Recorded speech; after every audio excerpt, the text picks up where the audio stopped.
Yes, sir. Yes, sir. Yes, sir. Welcome back to another episode of the OCast. In this episode right here, we're going to recap this Thursday night game between the Green Bay Packers and the Detroit Lions. And if you like this content, don't forget to hit that like button down below and subscribe. And if you haven't yet, hit the bell so you can get alerts every time I drop some new heat. The WNBA finals are right around the corner and the MLB playoffs are right around the way. And you don't want to miss a single video, y'all. Trust me. Now let's get to this game. The Detroit Lions at the Green Bay Packers is a classic NFC North rivalry matchup. Both teams came into this game with identical records. Ironically, so did the bottom two teams at 0-3. So that means the winner of this game would absolutely take the number one spot in the division. A lot of people have picked the Detroit Lions to finally take the next step and win this division because of the departure of Aaron Rodgers. Also, they finished the season last year with a momentous victory that actually kept the Packers out of the playoffs, which actually ruined the farewell game for Aaron Rodgers.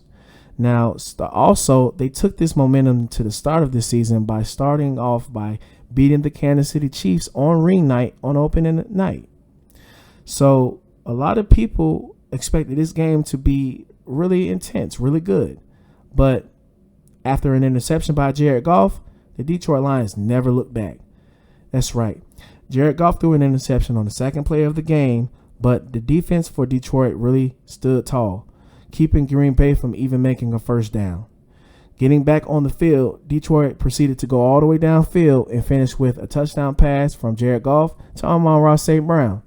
Now, Amon-Ra St. Brown, honestly, he's not getting enough credit. He's not getting enough attention. He's not getting enough love. This young man has been an outstanding receiver all the way since his days at Modern Day High School in California, and he also took that to USC where he dominated. Me personally, I wish he would have changed his number back to number 8, which was the number he wore in those days, but I guess he is comfortable in number 14. To me, it's ugly, looks like a box, but he feels good. It's fine because he's playing good, and if he keeps on, Detroit's going to have to pay good. See what I did there? Now, like I said, Detroit really dominated this game. The defense really was the one that won it. On top of that, the Detroit Lions running back, who came into this game with an 0-8 record against Green Bay, he really ran the ball like he was tired of the bull, and he was ready to finally get a W.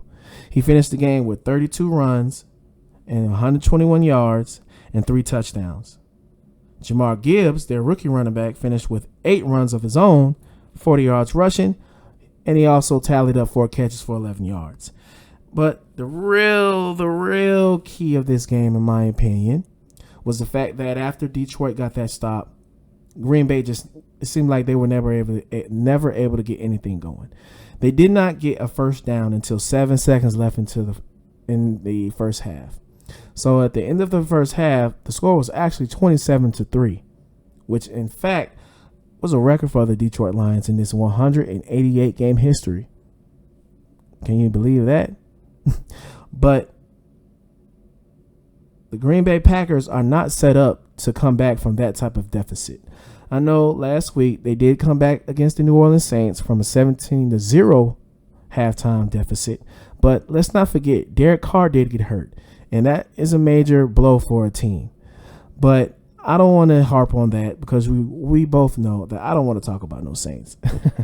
Now, the numbers for the game are kind of a little bit staggered, but only because the Detroit Lions dominated the time of possession, because both teams had the same amount of drives, which was 12, but the Detroit Lions had definitely a lot more plays. They ran 73 plays compared to the Packers 53, which allowed them to finish with a total of 401 total yards compared to Green Bay's 230.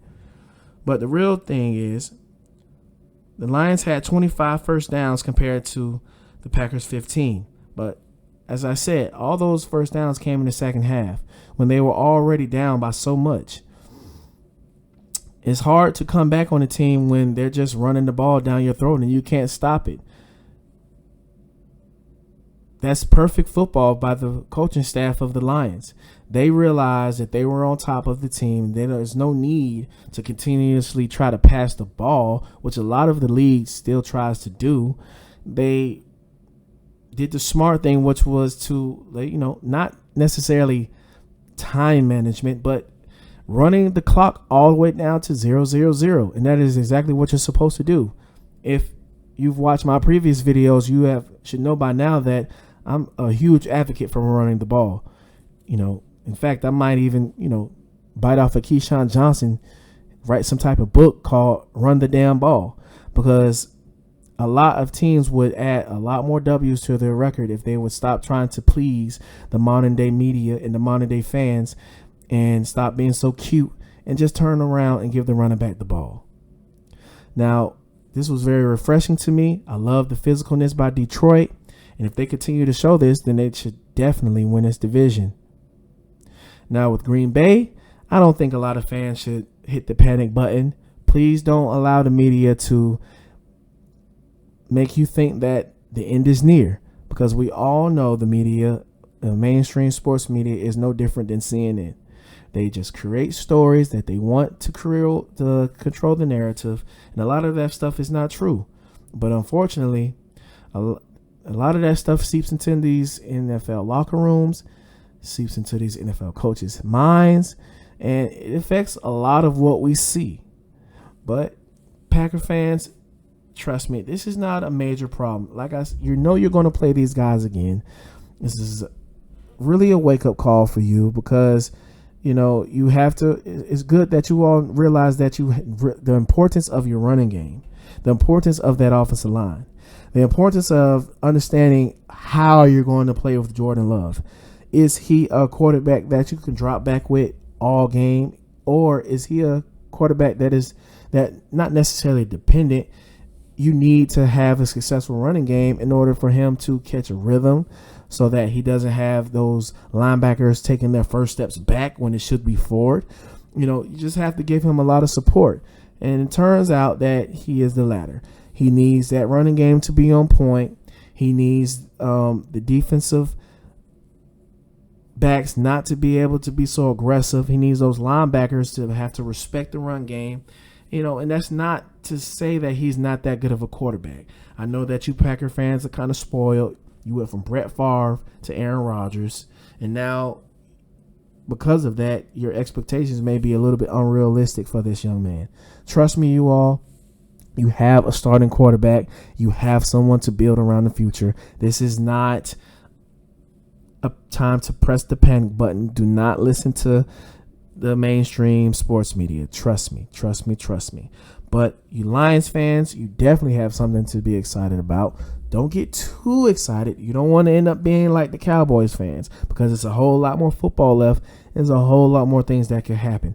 But this is definitely a game that you should be proud of, should be excited of. With Aiden Hutchinson having 1.5 sacks, the whole defensive line as a whole had 5 sacks, 8 tackles for loss, and 11 quarterback hits. I know primarily because Green Bay had to pass the ball so many times, and we all know that pass blocking is a whole lot harder for offensive linemen than running. And with you having such a big deficit, it gives those defensive edge rushers the green light to just headhunt. It proved to be too much, but that would be too much for any team. So, like I said, the game didn't turn out to be as good as I thought it would be, but it's answered a lot of questions. And I think that the NFC is not just the Philadelphia Eagles, the 49ers, and the Cowboys. It's not. It's a lot of things that could happen between now and the playoffs. And if teams like Detroit can stay healthy and the others don't, or if Detroit just continues to play good football and they continue to find their identity and that running game continues to play well.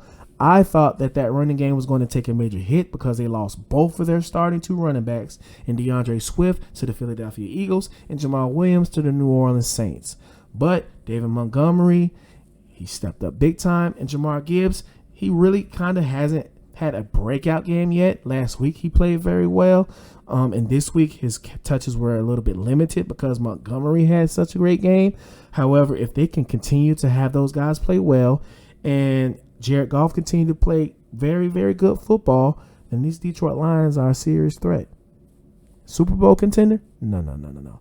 I'm not going that far. But a serious threat to maybe upset someone in the playoffs that is a Super Bowl contender, that's very likely. It is very likely.